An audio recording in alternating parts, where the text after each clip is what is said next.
पुढचा मुद्दा आहे नियमशास्त्राच्या नाही परंतु कृपेच्या अधीन आहोत. 14 वचनापासून 23 वचनापर्यंत तो शास्त्र भाग आहे. पाप आता विश्वास ठेवणाऱ्यांवर अधिकार गाजवित नाही, कारण विश्वासणारे आता नियमशास्त्राच्या अधीन नाही तर कृपेच्या अधीन आहेत. हा अतिशय महत्वाचा काय मुद्दा, हा मी अगोदर डिस्कस केला है ना. पापाचं वर्चस्व आमच्यावर नाही चालत म्हणून पाप आम्हाला एकदम लगेच छोड नाही चालत, पण आमच्या अवतीभोवती काय ठेवतं, आकर्षण ठेवतं. आम्ही त्या आकर्षणाला बळी पडण्याची काय शक्यता, खूप दाट शक्यता. म्हणून या गोष्टीकडे विश्वासणाऱ्यांनी फार लक्ष देणं गरजेचं आहे. जेव्हा व्यक्ती नियमशास्त्राचा अधीन होतो तेव्हा पाप त्याच्यावर काय करते, सत्ता गाजवते. नियमशास्त्र त्यांना काय करायचे हे सांगते, पण ते कार्य पूर्ण करण्याची क्षमता त्यांना काय करत नाही. नियमशास्त्र एका डायग्नोस्टिक सेंटर सारखं. डायग्नोस्टिक सेंटर माहिती का, डॉक्टर सांगतोय MRI करून घ्या, MRI सेंटर राहतो, तिथे जाऊन MRI केला, रिपोर्ट आला. ते डायग्नोस्टिक सेंटर आम्हाला हे नाही सांगणार काय करायचं, ते काय सांगणार, CT स्कॅन केला किंवा MRI केला आणि रिपोर्ट आला, तुम्हाला काय झालाय, कॅन्सर झालाय, हे त्या रिपोर्ट मध्ये राहणार. पण ते हे नाही सांगणार ह्याच्यावर काय उपाय करा. ते करण्यासाठी तुम्हाला ते रिपोर्ट डॉक्टरला दाखवावं लागेल. हे नियमशास्त्र तसं होतं. काय करायचं नियमशास्त्र, डायग्नोस्टिक सेंटर सारखं दोष दाखवत होतं. फक्त तुम्ही हे केलंय आणि कॅन्सर तू काय होणार आता, बस इतकंच काम होतं त्या नियमशास्त्र. हे होतं ते दोष दाखवत होतं, परंतु आता कुठं काय करायचं वो मालूम नाही सगळ्या. बर, पुढील अध्यायात याची वास्तविकता अधिक विस्तृतपणे पावलाने चर्चिली आहे. विश्वासणारी व्यक्ती जी नियमशास्त्राच्या अधीन नाही ती पापात राहू इच्छित नाही. बघा, जो नियमशास्त्राच्या अधीन नाहीये तो पापामध्ये सुद्धा राहू शकत नाही. जास्त वेळ एक व्यक्ती पापामध्ये कोणताही विश्वासणारा पडू शकतो, पण तिथं तो राहू नाही शकतो. तो पटकन तिथून काय होणार, बाहेर पडणार. विश्वासणाऱ्यांना दिलेला नवा स्वभाव हा पापाचा काय करतो, द्वेष करतो. पापाच्या सर्व गोष्टींबद्दल आम्हाला पण काय पाहिजे, द्वेष. विश्वासणाऱ्या देवाचा पवित्र आत्म्याची वस्ती असल्याने पवित्र आत्मा विश्वासणाऱ्यास पवित्र जीवन जगण्यास प्रोत्साहन देतो व ती क्षमता सुद्धा किंवा ते आम्हाला मदत करतो, तो सहाय्य करतो. काय करायसाठी, नियमशास्त्र आम्हाला मदत करू शकत नाही. जो आत्मा देवाने तुमच्या माझ्यामध्ये दिलाय तो आम्हाला काय करतो, पवित्र जीवन जगण्यासाठी आम्हाला प्रोत्साहन देतो. शेवटी विश्वासणारे स्मरण करतात की त्यांच्या पापाची किती मोठी किंमत प्रभू येशूने भरली आहे.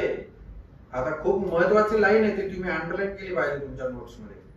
देवाने त्याच्या पुत्राला वधस्तंभावर मराव्यास पाठविले या घटनेकडे तो विश्वासणारा क्षुल्लक घटना म्हणून पाहू शकत नाही. अनेक वेळा आम्ही फक्त मुखातून बोलून टाकतो, हे देवा तुझ्या पुत्राला दिलं आणि तो मरण पावला, ठीक आहे बोलतो आम्ही, चांगली गोष्ट, परंतु त्याचं गांभीर्य मनामध्ये ठेवून ते वाक्य उच्चारणं फार महत्वाची गोष्ट आहे. बघा, एक वचन वाचू म्हणजे त्याचं सिरियसनेस समजेल आम्हाला. लेवीचं पुस्तक 1 अध्याय 5 वचन, बुक ऑफ लेविटिकस 1:5. त्याने परमेश्वरासमोर त्या गोऱ्याचा वध करावा आणि थोडं 14 बनवा. 14 4 आणि 5. यज्ञ पशुच्या डोक्यावर त्याने आपला हात ठेवावा, म्हणजे तो पशु त्याच्या प्रायश्चित्तादाखल मान्य होईल त्याने परमेश्वरासमोर त्या गोऱ्याचा वध करावा आणि अहरोनाची मुलगी जे याजक. ठीक आहे बघा, झाला आपला विषय तेवढाच वचनांमध्ये. बघा या अर्पणांमध्ये जो व्यक्ती ते अर्पण काय करत आहे घेऊन येते त्या दर्शन मंडपामध्ये, त्याच्या डोक्यावर कोणी हात ठेवत?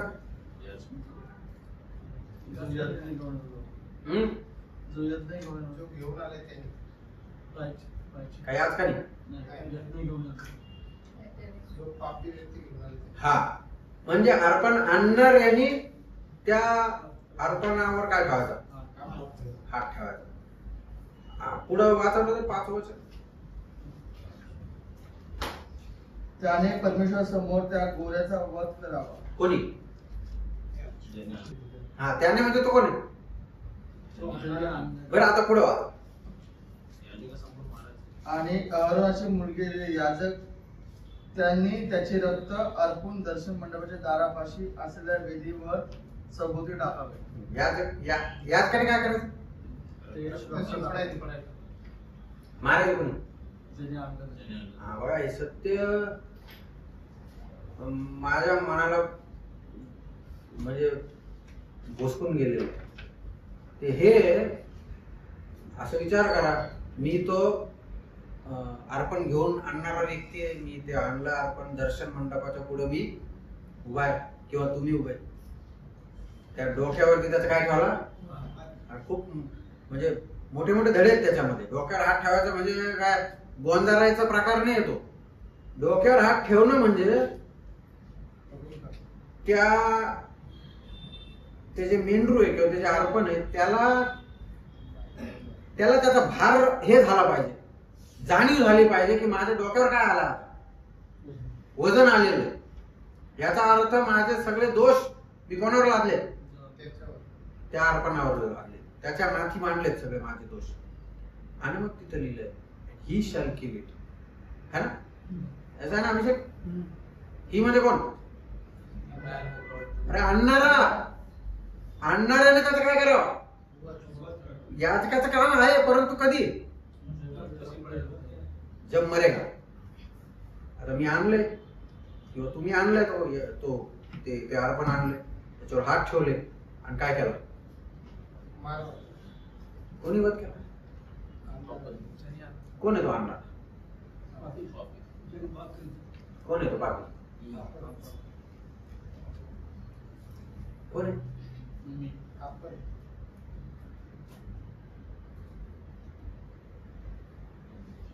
आता सिरियसनेस बघा त्या अर्पणाचा. मी येतो, कोण आहे? अर्पण कोण आहे? कोणाचं चित्र आहे? कोणाच्या हाती वध झालाय ख्रिस्ताचा? Believe that. याचं सिरियसनेस बघा आता किती वाढलेलं आहे. त्या अर्पणाला मारल्यानंतर, वध केल्यानंतर तो अर्पण तडफडत आहे तिथं, त्याचा जीव जात आहे तिकडं. आणि या सगळ्या गोष्टी कोण बघत आहे?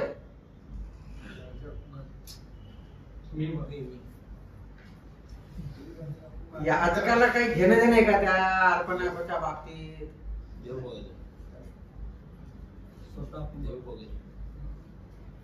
अजून जो अर्पण करणार आहे तो त्या अर्पणाचं तडफडणं तिथं काय करत आहे बघत. आणि तो हे विचार करत आहे मनामध्ये, या अर्पणाने काही चूक केली, माझ्या चुकीमुळं हा काय होतंय? मरत. हेच प्रियामध्ये शिक्षण. येशू ख्रिस्ताचा वध इस्रायल लोकांनी नाही केला, यहुद्यांनी नाही केला, शिपायांनी नाही केला, रोमी लोकांनी नाही केला. कोणाच्या हाती वध झाला येशू ख्रिस्ता? विषयाकडे लेवीच्या पुस्तकात मला पण असं अगोदर वाटायचं याचकडे मारला तेव्हा, बारकाईने वाचल्यानंतर समजलं ते आणणाऱ्याचं काम आहे. त्याने त्याच्या डोक्यावर हात ठेवले आणि त्याने त्याचा काय करावा? वध करावा. मग मला त्याचं सिरियसनेस समजलं की आम्ही त्याला नाही मारलं, त्याचा वध कोणाच्या हाती झाला? माझ्या हाती झाला, तुमच्या हाती देवाचा कोकणा प्रभू येशू ख्रिस्त याचा वध झालेला आहे आणि तो जो अर्पण करणार आहे ते याजकाने त्याचं काम करण्याच्या अगोदर त्या कोकराचं तडफड न मारणाऱ्याने त्याच्या डोळ्याने काय केलेलं आहे पाहिले. म्हणून तो गीतकार असं म्हणतो त्याच्या मराठी गीतामध्ये, पाहिला का प्रभू ख्रिस्त खेळलेला. म्हणून आम्ही नाही मारलं, मी I am responsible for the death of the son of God. देवाच्या पुत्राच्या मृत्यूसाठी कोण जबाबदार आहे? तुम्ही वैयक्तिक आणि मी जबाबदार आहे. जेव्हा हे सत्य आमच्या हृदयाला लागतं तेव्हा आम्हाला समजतं किती मोठी किंमत येशू ख्रिस्ताने माझ्यासाठी भरलेली आहे. तो हे देखील म्हणतो विश्वासणाऱ्यांना याची देखील माहिती आहे की ज्याचे ते आज्ञाचं पालन करतात त्याचे ते सेवक बनतात. जर तुम्ही ख्रिस्ताच्या आज्ञेचं पालन केलं तर तुम्ही ख्रिस्ताचे कोण बनणार आहे? जर तुम्ही पापाची आज्ञा पालन केली तर तुम्ही पापाचे काय बनणार आहे? पुन्हा पापाचे सेवक बनणार आहे. यापूर्वी विश्वासी पापाचे दास्य करीत, पण आता त्यांनी त्या जीवनाचा पश्चाताप केलेला आहे. विश्वासणाऱ्यांनी म्हणजे तारणा अगोदर पापाचं दास्य करत होते, परंतु आता नाही करत. आता त्यांनी त्या गोष्टीचा पश्चाताप केला आणि प्रभूकडे वळाले. आता ते प्रभूची सेवा करत आहेत दास्य म्हणण्यापेक्षा. परंतु या जीवनामध्ये पश्चाताप हे खूप मोठा रोल प्ले करतो. पश्चाताप विश्वासणाऱ्यांच्या जीवनामध्ये फार महत्वाची गोष्ट आहे. ती शेवटची वेळ कधी होती? ज्यावेळेस तुम्ही तुमच्या पापांचा पश्चाताप केला. म्हणजे तारणाच्या दिवशी केला ती गोष्ट ठीक आहे, तारणानंतर ती गोष्ट शेवटची वेळ कधी होती? ज्यावेळेस तुम्हाला तुमचं पाप समजलं, दिसलं आणि त्या पापाविषयी तुम्ही काय करा? पश्चाताप केला. पश्चाताप होणं फार गरजेची महत्वाची गोष्ट आहे. हा प्रवास तुम्हाला सांगू द्या,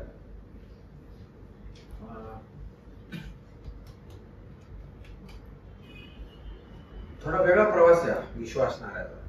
बघा, पावलाचं जेव्हा परिवर्तन झालं ना त्यावेळेस तो असं म्हणतो, 3 साक्ष त्याच्या जीवनामध्ये तो देतो प्रेषितांच्या कृत्यामध्ये. स्वतःच्या बाबतीत 3 वेळेस साक्ष देतो. साक्ष एकच आहे, पण छोटा छोटा बदल झालेला आहे त्या साक्षीमध्ये. सुरुवातीला तो असं म्हणतो, म्हणजे ख्रिस्ताच्या बाबतीत 3 गोष्टी शिकवतो, स्वतःच्या बाबतीत सुद्धा 3 गोष्टी शिकवतो. ख्रिस्ताच्या बाबतीत तो म्हणतो, सुरुवातीला म्हणतो प्रकाश दिसला दमिश्कच्या रस्त्यावर.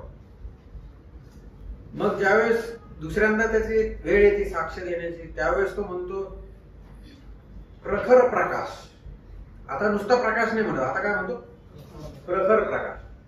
आणि तिसरी साक्ष ज्यावेळेस तो म्हणतो त्यावेळेस तो असं म्हणतो सूर्याच्या तेजापेक्षा मोठा प्रकाश. साक्षीत थोडासा बदल झालाय, पण नेमका बदल कुठे झालाय? एक वेळ प्रकाश दिसला, मग प्रखर प्रकाश दिसला, मग सूर्याच्या तेजापेक्षा, म्हणजे बदल प्रकाशात झालाय का? मग काय झालं?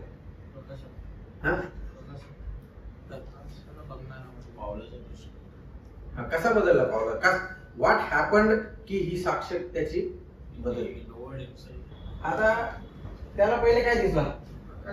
नुसता प्रकाश दिसला. याचा अर्थ तो प्रभू पासून कसा आहे? आता तो काय म्हणत? प्रखर प्रकाश. प्रकाश तोच आहे, प्रकाशात बदल नाही होत, पण आता तो कुठं आलाय? म्हणून मोठा प्रकाश दिसला. आता कुठं आलाय? एकदम जवळ. म्हणून सूर्याच्या तेजापेक्षा बघा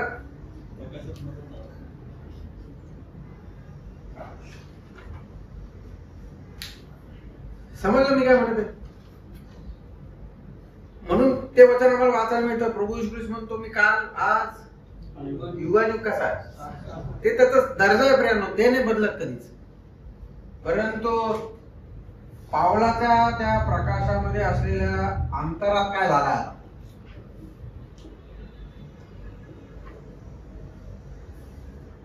समजणार.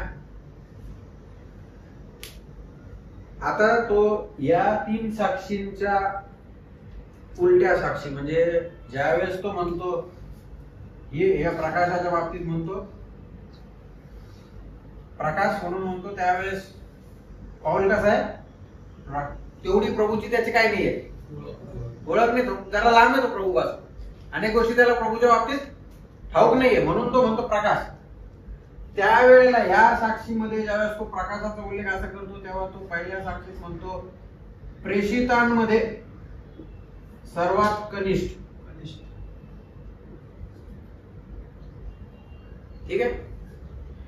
ज्यावेळेस तो ही साक्ष देतो, आता तो प्रभूच्या कुठं आलाय, जरा जवळ आलाय. यावेळेस तो साक्ष देऊन म्हणतो आता प्रेषित म्हणून घेण्यास योग्यतेचा वाटत नाही त्याला. म्हणून इथं शब्द वापरतो सर्व संत जनांमध्ये सर्वात कनिष्ठ.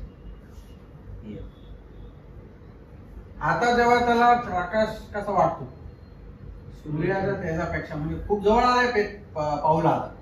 आता तो काय साक्ष देतो माहिती स्वतःविषयी, तो म्हणतो सर्व पापी लोकांपैकी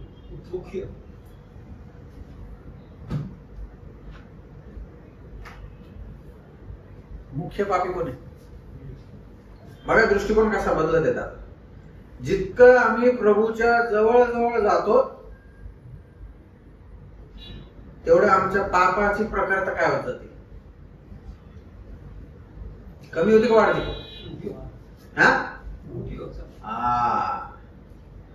जितकं प्रभू जवळ जाणार ना, तेवढा तो प्रकाश आमच्यातल्या काय म्हणतात त्याला दुर्गुण आम्हाला काय करत राहणार, सांगत राहणार, शिकवत राहणार, दाखवत राहणार. असं पाहायला गेलं तर आता खूप स्वच्छ आहेत माझे, है ना. पण मायक्रोस्कोप खाली घाला काय दिसत. हा डॉक्टर म्हणून पहिले सॅनिटायझर लाव मग या. तर मला हे सांगायचं प्रियानो, जितकं आम्ही प्रभूकडं म्हणजे जेवढा विश्वासणारा त्याच्या जीवनात वाढत जातो, तेवढा त्याला समजतं मी खूप मोठा काय, खूप मोठा पापी आहे. तोपर्यंत त्याला काही वाटत नाही. मी त्याला वाटायला काय मी खूप चांगला माणूस, मला पण वाटायचं तसं काही, दुसऱ्या त्याच्या खूप चांगला.